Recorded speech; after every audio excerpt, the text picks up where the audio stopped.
ಹೇಮಾ ಹೇಳಿದ ಮಾತು ಕೇಳಿ ಸಾಕ್ಷಿಗೆ ಆಘಾತವಾದ್ರೆ ಸಾಕೇತ್ ಮಾತ್ರ ಒಳ್ಳೆಯ ಹುಡುಗ. ಆದ್ರೆ ಹೇಗಾದ್ರೂ ಮಾಡಿ ಸಾಕ್ಷಿಯನ್ನು ಒಪ್ಪಿಸಿ ಮದುವೆ ಮಾಡಿಸಬಹುದು ಎಂದು ಯೋಚಿಸತೊಡಗಿದ. ಹೆಂಡತಿ ಹೇಳಿದ ಮಾತಿಗೆ ಸಂತೋಷಕ್ಕೆ ಕಣ್ಣರಳಿಸಿದವನು, ಹೌದಾ, ಹುಡುಗ ಏನು ಮಾಡಿಕೊಂಡಿದ್ದಾನಂತೆ? ನಿಮ್ಮ ದೊಡ್ಡಪ್ಪ ಅವನಿಗೆ ಸಾಕ್ಷಿಯ ಬಗ್ಗೆ ಎಲ್ಲವನ್ನೂ ಹೇಳಿದ್ದಾರಂತ ಕುತೂಹಲದಿಂದಲೇ ಕೇಳಿದನು. ಹ್ಞೂ, ದೊಡ್ಡಪ್ಪ ಆ ಹುಡುಗನಿಗೆ ಎಲ್ಲವನ್ನೂ ಹೇಳಿದ್ದಾರಂತೆ. ಸಾಕ್ಷಿಯ ಮದುವೆ ಬಗ್ಗೆ ಎಲ್ಲವನ್ನೂ ತಿಳಿದೇ ಮದುವೆಗೆ ಒಪ್ಪಿಕೊಂಡಿದ್ದಾನಂತೆ ಎಂದು ಅಲ್ಲಿಗೆ ಮಾತು ನಿಲ್ಲಿಸಿದಳು. ಹುಡುಗ ಒಳ್ಳೆಯವನಾದ್ರೆ ಸಾಕು, ಏನು ಮಾಡಿಕೊಂಡಿದ್ದಾನಂತೆ ಎಂದು ಆಸೆಯ ಕಣ್ಣುಗಳಿಂದಲೇ ಕೇಳಿದನು. ಅವನಿಗೆ ಏನು ಕಡಿಮೆ, ಅವನದೇ ಒಂದು ಫ್ಯಾಕ್ಟರಿ ಇದೆ. 50ರಿಂದ 100 ಜನಕ್ಕೆ ಕೆಲಸ ಕೊಟ್ಟಿದ್ದಾನಂತೆ. ಮನೆ ಅರಮನೆಯಂತೆ ಬಂಗಲೆಯ ಹಾಗೆ ಇದೆಯಂತೆ. ಅವನನ್ನು ಸಾಕ್ಷಿ ಮದುವೆ ಆದ್ರೆ ರಾಣಿಯ ಹಾಗೆ ಇರಬಹುದು ಎಂದಳು ಅದೇ ಖುಷಿಯಲ್ಲಿ. ಅಷ್ಟು ದೊಡ್ಡ ಶ್ರೀಮಂತರು ಸಾಕ್ಷಿಯನ್ನು ಮದುವೆಯಾಗುತ್ತಿದ್ದಾನ? ಅದರಲ್ಲೂ ಸಾಕ್ಷಿಯ ಮದುವೆ ವಿಷಯ ತಿಳಿದು ಕೂಡ ಮದುವೆಯಾಗಲು ಒಪ್ಪಿದ್ದಾನೆ ಎಂದರೆ ಎಂದು ಅದಾಗಲೇ ಸಾಕೇತ್ಗೆ ಅನುಮಾನ ಶುರುವಾಯಿತು. ಅಷ್ಟು ದೊಡ್ಡ ಶ್ರೀಮಂತ ಎಂದು ಹೇಳುತ್ತಿದ್ದೀಯ, ಮತ್ತೆ ನಮ್ಮ ಸಾಕ್ಷಿಯನ್ನು ಮದುವೆಯಾಗಲು ಯಾಕೆ ಒಪ್ಪಿಕೊಂಡಿದ್ದಾನೆ ಎಂದು ಅದೇ ಅನುಮಾನದಲ್ಲಿ ಕೇಳಿದನು. ಸಾಕ್ಷಿ ಮಾತ್ರ ಅಣ್ಣ ಅತ್ತಿಗೆ ಇಬ್ಬರು ಮಾತನಾಡುತ್ತಿದ್ದರೆ ಮೂಕ ಪ್ರೇಕ್ಷಕಳಾಗಿ ಸುಮ್ಮನೆ ಕುಳಿತು ಬಿಟ್ಟಿದ್ದಳು. ಈಗ ಇರುವ ಮುಖ್ಯವಾದ ವಿಷಯವನ್ನು ಹೇಳಬೇಕು ಎಂದರೆ ಹೇಮಾಳಿಗೆ ಸ್ವಲ್ಪ ಹಿಂಜರಿಕೆ ಶುರುವಾಯಿತು.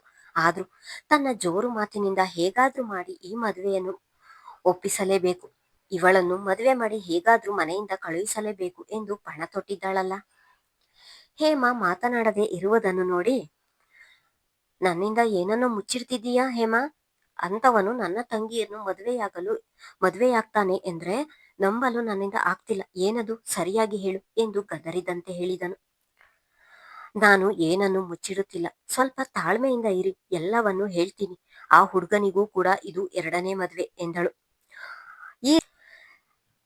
ಈ ರೀತಿಯ ಏನೋ ಒಂದು ವಿಷಯ ಇರುತ್ತೆ ಎಂದು ಸಾಕೇತ್ ಮೊದಲೇ ನಿರೀಕ್ಷೆ ಮಾಡಿದ್ದ. ಅವನಿಗೆ ಹೆಚ್ಚೇನು ಆಶ್ಚರ್ಯವಾಗಲಿಲ್ಲ. ಗೊತ್ತಿತ್ತು ಬಿಡು, ಇಂತಹದ್ದೇ ಏನೋ ಒಂದು ಇರುತ್ತೆ ಎಂದು. ಅಷ್ಟು ದೊಡ್ಡ ಶ್ರೀಮಂತ ನಮ್ಮ ಸಾಕ್ಷಿಯನ್ನು ಮದುವೆಯಾಗುತ್ತಾನೆ ಎಂದಾಗಲೇ ಅನುಮಾನ ಬಂತು. ಆದ್ರೆ ಪರವಾಗಿಲ್ಲ, ನಮ್ಮ ಸಾಕ್ಷಿಗೂ ಕೂಡ ಇದು 2ನೇ ಮದುವೆ ತಾನೆ. ಇಬ್ಬರು ಪರಸ್ಪರ ಒಬ್ಬರನ್ನೊಬ್ಬರು ಒಪ್ಪಿ ಮದುವೆಯಾದ್ರೆ ನನ್ನದೇನು ಅಭ್ಯಂತರ ಇಲ್ಲ. ಆ ಹುಡುಗನಿಗೆ ಮದುವೆ ಮಾಡೋಣ ಎಂದನು. ಗಂಡ ಸುಲಭವಾಗಿ ಮದುವೆಗೆ ಒಪ್ಪಿಕೊಂಡಿದ್ದನ್ನು ನೋಡಿ ಬಹಳ ಖುಷಿಯಾಯಿತು ಹೇಮಳಿಗೆ. ಜೀವನದಲ್ಲಿ ಮದುವೆಯನ್ನೇ ಆಗ್ಬಾರದು ಎಂದು ಮನದಲ್ಲಿಯೇ ನಿರ್ಧಾರ ಮಾಡಿದವಳಿಗೆ ಮಾತ್ರ ತನ್ನ ಅಣ್ಣನ ಖುಷಿಯ ಮಾತುಗಳನ್ನು ಕೇಳಿ ನಿಂತ ನೆಲವೇ ಕುಸಿದಂತಹ ಅನುಭವವಾಯಿತು.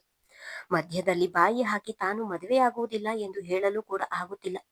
ಇಬ್ಬರು ಒಬ್ಬರಿಗೊಬ್ಬರು ಬಿಡುವು ಕೊಡದೆ ಮಾತನಾಡುತ್ತಿದ್ದಾರೆ. ಅದಾಗಲೇ ಅವಳ ಪರಿಸ್ಥಿತಿ ನೆನೆದು ಅವಳ ಕಣ್ಣು ತುಂಬಿದವು. ಹೇಮಾ ಇನ್ನು ಮುಖ್ಯವಾದ ವಿಷಯವನ್ನು ಅವಳು ಹೇಳಿಯೇ ಇಲ್ಲವಲ್ಲ. ಅವನ ಹೆಂಡತಿ ಸತ್ತು ಎಷ್ಟು ವರ್ಷ ಆಯಿತು, ಏನಾಗಿತ್ತಂತೆ ಎಂದನು. ಅವನ ಹೆಂಡತಿ ಇತ್ತೀಚೆಗೆ ಸತ್ತಿರುವುದು.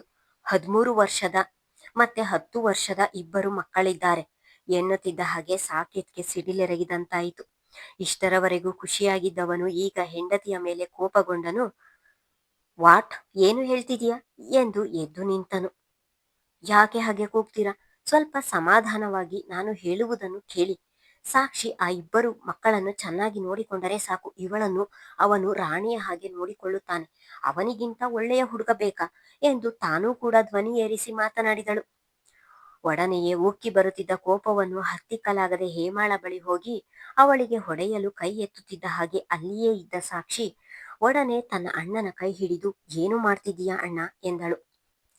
ಒಳ್ಳೆಯ ಹುಡುಗನನ್ನು ಹುಡುಕಿದ್ದಾರೆ ಎಂದು ಇಷ್ಟರ ತನಕ ಸಂತೋಷ ಪಡುತ್ತಿದ್ದೆ, ನನ್ನ ತಂಗಿಯನ್ನು ಮುದುಕನಿಗೆ ಕಟ್ಟಲು ನೋಡುತ್ತಿದ್ದೀಯಾ ಎಂದನು ಅದೇ ಕೋಪದಲ್ಲಿ. ಗಂಡ ತನ್ನನ್ನೇ ಹೊಡೆಯಲು ಬಂದಿದ್ದಾನೆ ಎಂದು ಕೋಪಗೊಂಡವಳು, ಅವನೇನು ಮುದುಕ ಅಲ್ಲ, ಒಂಚೂರು ಹೆಚ್ಚಿಗೆ ವಯಸ್ಸಾಗಿದೆ ಅಷ್ಟೆ. ಗಂಡ ಸತ್ತಿರುವವಳಿಗೆ ಇನ್ನೆಂತ ಹುಡುಗ ಸಿಗ್ತಾನೆ ಎಂದಳು ಅದೇ ಜೋರಿನಲ್ಲಿ. ಏಯ್, ಮುಚ್ಚು ಬಾಯಿ, ಇನ್ನೊಂದು ಮಾತು ಹೆಚ್ಚಿಗೆ ಆಡಿದ್ರೆ ನಾಲಿಗೆಯನ್ನು ಕತ್ತರಿಸಿ ಬಿಡ್ತೀನಿ. ನನ್ನ ತಂಗಿಯನ್ನು ಏನಂದುಕೊಂಡಿದೀಯ ನೀನು?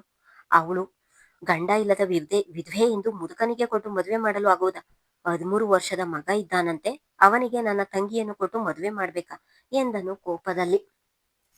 ಅವನೇನು ಮುದುಕ ಅಲ್ಲ, ನಿಮಗಿಂತ ಸ್ವಲ್ಪ ವಯಸ್ಸಾಗಿರಬಹುದು ಅಷ್ಟೇ. ಅಷ್ಟು ದೊಡ್ಡ ಶ್ರೀಮಂತ ಇವಳನ್ನು ಮದುವೆಯಾಗಲು ಒಪ್ಪಿಕೊಂಡಿರುವುದೇ ಹೆಚ್ಚು. ಸುಮ್ಮನೆ ಮದುವೆ ಮಾಡುವುದನ್ನು ನೋಡಿ ತನ್ನ ಬಾಯಿಯನ್ನು ಮುಚ್ಚದೆ ಮತ್ತೆ ಮಾತನಾಡಿದಳು ಹೇಮ. ನನ್ನ ತಂಗಿಯನ್ನು ಯಾರು ಮದುವೆಯಾಗಲು ಮುಂದೆ ಬರುವುದಿಲ್ಲ ಎಂದು ಈ ರೀತಿ ಮಾತಾಡ್ತಿದೀಯ ಅಲ್ವಾ? ನಿನ್ನ ಕಣ್ಣ ಮುಂದೆಯೇ ನನ್ನ ತಂಗಿಗೆ ಒಳ್ಳೆ ಹುಡುಗನನ್ನೇ ನೋಡಿ ಮದುವೆ ಮಾಡ್ತೀನಿ, ನೋಡ್ತಿರು ಎಂದು ಅವಳ ಮುಂದೆ ನಿಂತು ಸವಾಲೆಸೆದನು. ಈ ವಿಧವೆಯನ್ನು ಕಟ್ಟಿಕೊಳ್ಳಲು ಅದು ಯಾವ ನವತರುಣ ಬರ್ತಾನೆ ಎಂದು ನಾನು ಕೂಡ ನೋಡ್ತೀನಿ ಎಂದು ಕೋಪದಲ್ಲಿ ಹೇಳಿ ಅಲ್ಲಿ ನಿಲ್ಲದೆ ಕೋಣೆಗೆ ಹೋಗಿದ್ದಳು.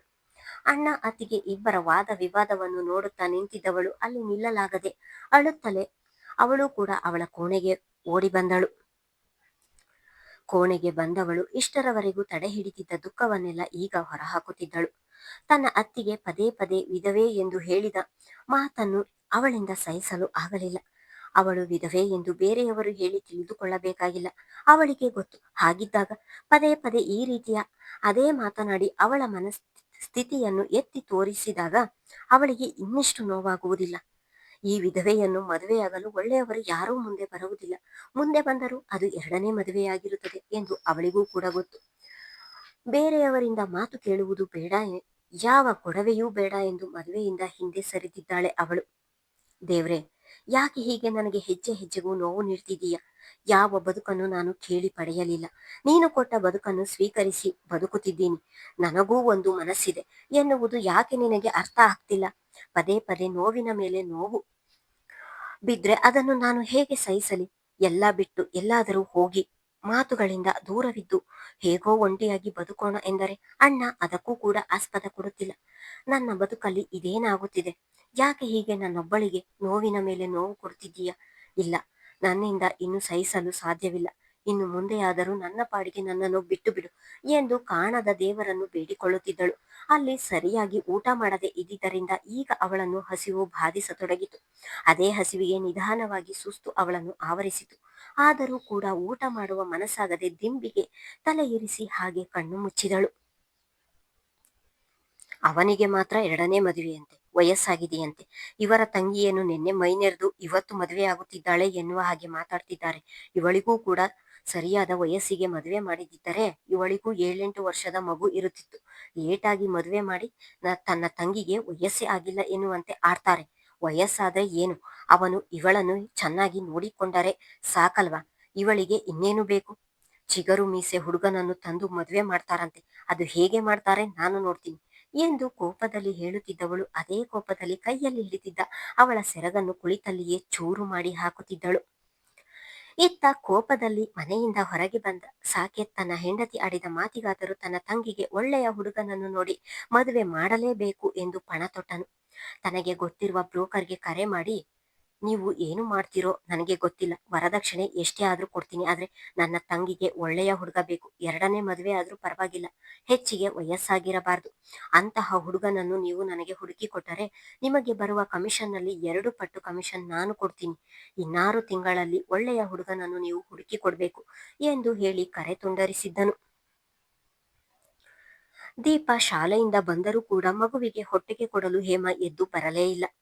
ಬ್ಯಾಗ್ ಇರಿಸಿ ಬಟ್ಟೆ ಬದಲಿಸಿ ಮಗು ಸೀದಾ ಸಾಕ್ಷಿ ಕೋಣೆಗೆ ಬಂದು ಮಲಗಿದ್ದವಳನ್ನು ಅತ್ತೆ ಅತ್ತೆ ಎಂದು ಏಳಿಸಿತು. ಮಗುವಿನ ಮಾತಿಗೆ ಎಚ್ಚರವಾದವಳು, ದೀಪ ಎಷ್ಟೊತ್ತಿಗೆ ಬಂದೆ ಎಂದಳು. ಅವಳ ಮಾತು ಕೇಳಿ ಅವಳ ಮೇಲೆ ಮಲಗಿ, ಅತ್ತೆ ಹಸಿವಾಗುತ್ತಿದೆ, ಅಮ್ಮ ಹೇಳಿದ್ರೆ ಮಲಗಿದ್ದಾರೆ ಹೇಳ್ತಿಲ್ಲ ಎಂದು ಮುಖ ಚಿಕ್ಕದು ಮಾಡಿ ಹೇಳಿದಳು. ಮಗು ಹಸಿವು ಎಂದು ಹೇಳುತ್ತಿದ್ದ ಹಾಗೆ ಬೇಸರವಾದವಳು, ಬಾ ಊಟ ಹಾಕಿ ಕೊಡ್ತೀನಿ ಎಂದು ಹೇಳಿ ಮುಖ ತೊಳೆದು ಅಡಿಗೆ ಮನೆಗೆ ಹೋಗಿ ಏನು ಊಟ ಇದೆ ಎಂದು ನೋಡಿದರೆ ಸಾಕ್ಷಿ ಹೋಗುವಾಗ ಸಾಂಬಾರ್ ಮಾಡಿದ್ದು. ಹೇಮ ಏನೂ ಮಾಡಿರಲಿಲ್ಲ. ಅದೇ ಸಾಂಬಾರ್ ಪಾತ್ರೆಯ ತಳದಲ್ಲಿ ಉಳಿದಿತ್ತು. ಆ ಸಾಂಬಾರನ್ನು ಚೆಲ್ಲಿ ಮಗುವಿಗೆ ಮೊದಲು ಹಾಲು ಮಾಡಿಕೊಟ್ಟು ತನಗೆ ಕಾಫಿ ಮಾಡಿಕೊಂಡು ಕುಡಿದಳು. ಮಗುವಿನ ಜೊತೆ ಮಾತನಾಡಿಕೊಂಡು 10 ನಿಮಿಷ ಸಮಯ ಕಳೆದವಳು, ದೀಪ ನೀನು ಹೋಮ್ವರ್ಕ್ ಮಾಡುತ್ತಿರು, ಬೇಗ ಅಡಿಗೆ ಮಾಡ್ತೀನಿ ಎಂದು ಮಗುವಿಗೆ ಹೇಳಿ ಅಡಿಗೆ ಮನೆ ಸೇರಿದಳು. ಮೊದಲು ಇದ್ದ ಪಾತ್ರೆಗಳೆಲ್ಲವನ್ನು ತೊಳೆದು ಅಡಿಗೆ ಮನೆ ಸ್ವಚ್ಛ ಮಾಡಿ ಸಾಂಬಾರ್ ಮಾಡಲು ನಿಂತಳು. ತುಂಬಾ ಸಮಯವಾದರೂ ತನ್ನ ಅಣ್ಣ ಮನೆಗೆ ಬರದೇ ಇರುವುದನ್ನು ನೋಡಿ ಕಾಲ್ ಮಾಡಿದ್ರೆ ಸಾಕೇತ್ ಕಾಲ್ ರಿಸೀವ್ ಮಾಡಲಿಲ್ಲ. ಅಣ್ಣನಿಗೆ ಬೇಜಾರಾಗಿದೆ. ಕೆಲಸ ಮುಗಿಸಿ ಮನೆಗೆ ಬಂದರೆ ಎಲ್ಲೂ ಹೋಗುತ್ತಿರಲಿಲ್ಲ, ಇವತ್ತು ಎಲ್ಲಿಗೆ ಹೋದನೋ ಎಂದು ತನ್ನ ಅಣ್ಣ ಬರುವ ದಾರಿಯನ್ನೇ ಕಾಯುತ್ತಾ ಉಳಿದಳು. ಮುಂದುವರಿಯುವುದು. ಸಾಕ್ಷಿಯ ಬದುಕು ಮುಂದೆ ಹೇಗೆ ಸಾಗುವುದು? ಅವಳ ಅಣ್ಣ ಅವಳಿಗೆ ಮದುವೆ ಮಾಡ್ತಾನ?